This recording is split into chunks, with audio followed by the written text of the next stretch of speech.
Студиябыздын бүгүнкү коногу Камчыбек Ташиев болмокчу. Камчыбек мырза, студиябызга кош келиңиз. Сау.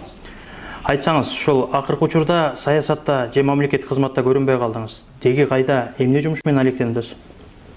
Негизинен биз ар дайым эле ошо саясаттабыз, бирок ошол эле мезгилде мамлекеттик кызматта эмесмин. Кээде адам ушундай болот да, таарынганыңды унчукпагандык менен билдиресиң да. Макул, стабилдүүлүк болсун, тынчтык болсун. Биз унчукпай отурабыз мына. Унчукпай отурабыз, кой стабилдүүлүк болсун, кой тынчтык болсун. Кой мына азыр келгендер жакшы жейт экен, булар сонун ишти кылат экен деп. Кыла алышпады го. Муну биз ачык айтышыбыз керек. Ачык мамлекетте элге ачык айтышыбыз керек. Бүгүнкү иштеп аткан бийликтин результаты жакшы болгон жок. Мындан ары мындай бир өнүгүп кетишине, мындай ишеним болбогондой пикирди айтып атасыз да. Ушул учурдагы президент болуп келишине сиздин дагы таасириңиз чоң болду эле. Анан сиз кандай үмүттөрдү күттүңүз эле?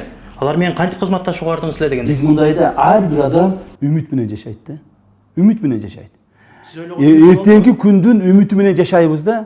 Эгерде бир депутатты шайлаганда деле, президентти шайлаганда деле биз үмүт кылабыз да. Ушул адам жакшы иштеп берет. Ушул адам бир элге, журтка, мамлекетке пайдасын тийгизет. Керек болсо мен ушинтип ойлогон элем да. Мына мен ачык айтканда, ачык сүйлөйүн, мен ушинтип ойлогон элем да.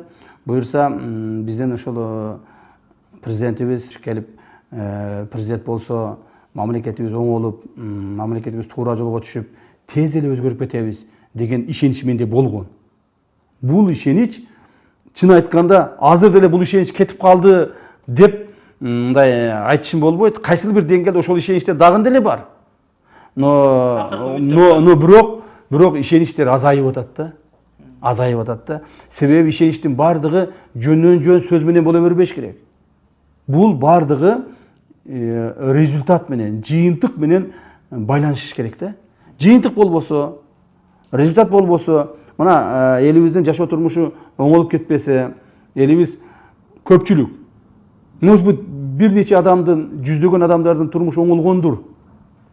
Ошол бийликтин тегерегиндегилердин. Бирок миллиондогон адамдардын турмушу оңолгон жок да. Миллиондогон адамдардын турмушу оңолмок турбай, кайра артка кетип калды да. Муну биз кантип жашырабыз?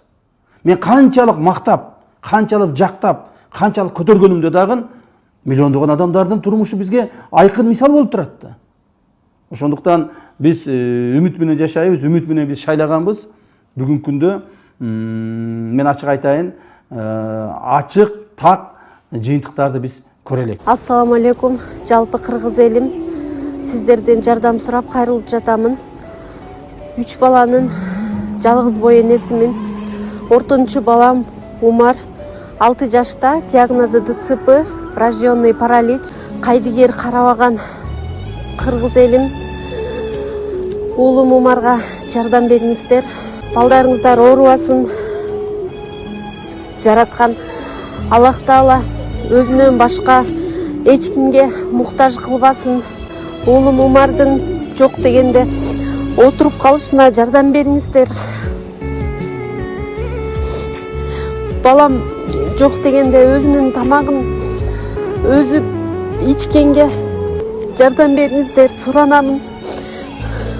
Уулум Умарды таштабаңыздар.